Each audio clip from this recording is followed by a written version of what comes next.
Gosh, I always kind of describe it as a personal horror story because it's about this young woman who is kind of living at the edge of society through no fault of her own, and she finds this safe harbor with a woman who seems to have the best intentions, but once she's working for her, she sort of finds that she's in a more dangerous position than she was to begin with. I love the book. It's so good. And it's kind of one of my favorite genres. And I would say, it's kind of like a modern Gothic thriller.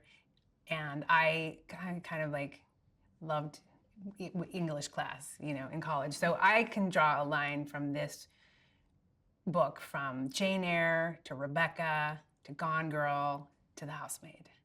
I think it's an amazing it fits all into those classics, And so I was on board.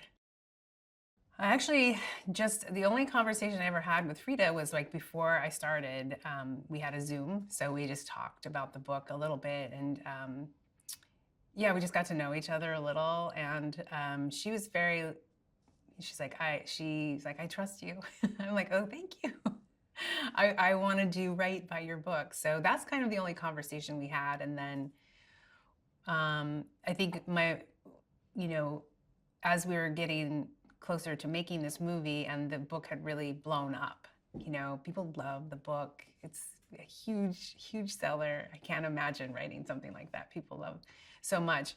But we kind of went back and really mined it for more of make sure you haven't left any book moments behind that can fit into this sort of cinematic structure. Yeah, Millie is such a great character. She's really funny and she's sharp, and she's beautiful and she's really strong. And she has this sense of right and wrong that she's willing to fight for, no matter the cost.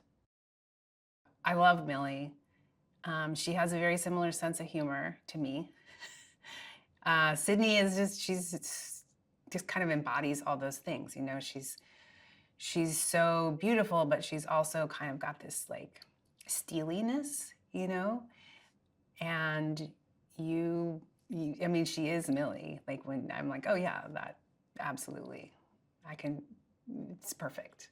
I think Nina, she presents as this really warm and caring person, but she's also, you can see that she's worried about she's self-conscious about wanting to be the perfect wife and mother. And so when she starts to sort of unravel, you get the sense that those anxieties and those insecurities are kind of driving it. It's a tricky role. And Amanda is such an exceptional actress. She has that incredibly warm and buoyant and fun side and warmth. You want to be around her. But she also has this ability to sort of portray this sort of coldness and there's an unhinged quality that she tinges everything with. So she's really an exceptional actress. This idea that you often have a person in your life who seems to be one thing, and they seem to be a good person, and then it all flips on its head and you realize they're not at all what they said they were, that they're a dangerous person, that they've betrayed you. And that is also, I feel like, a kind of a theme in the book that the characters, both Millie and Nina, go through. I think the genre of modern Gothic is very much about the house itself, That's why it reminded me so much of Rebecca, of Manderley. The house becomes this character. It's kind of this showpiece, and it's also a prison. It's a status symbol, and it's a place of danger.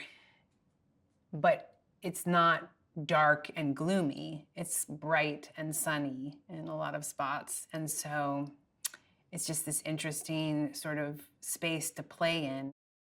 He's amazing. He's so funny and charming. He's almost like when people are like, "What's he like?" I'm like, he's exactly how he seems.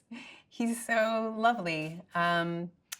Yeah, we worked really quickly on the script because it came together. I'd written a draft, but once it was like we're going into production, then I had maybe 6 weeks of me collaboration with Paul, and he is such a super fan of the book that a lot of things that we talked about, besides sort of very logistical things, were like really mining the book for even more moments. I think he memorized the book. So, so yeah, he really encouraged us to go back and like find as many details as we could to organically put into this version of the story. That's kind of like, he just loves the book so much.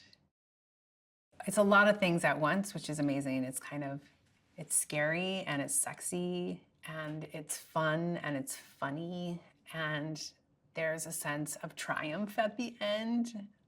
So I think all those things really take the audience on a ride. It's a little old school, it's an old school thriller in the best ways.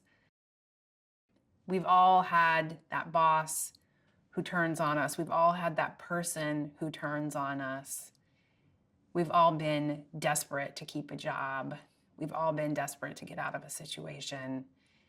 And this story is all about these incredible twists and turns, but they're really an emotional journey. So it's really about the characters. Frida created such great characters. Like, if you didn't love these people, if you didn't root for their success, then none of the twists really matter. And they're just very fully realized characters from the novel. And I wanted to help bring those to the screen, by picking all the right moments. But I think it really is about, you are on Millie's side, and then you're on both of their sides. So it's kind of like shifting expectations. You don't know quite who to trust. You don't know who's the reliable narrator here. It really keeps you on your toes, and that you're totally emotionally connected to all these characters at some point.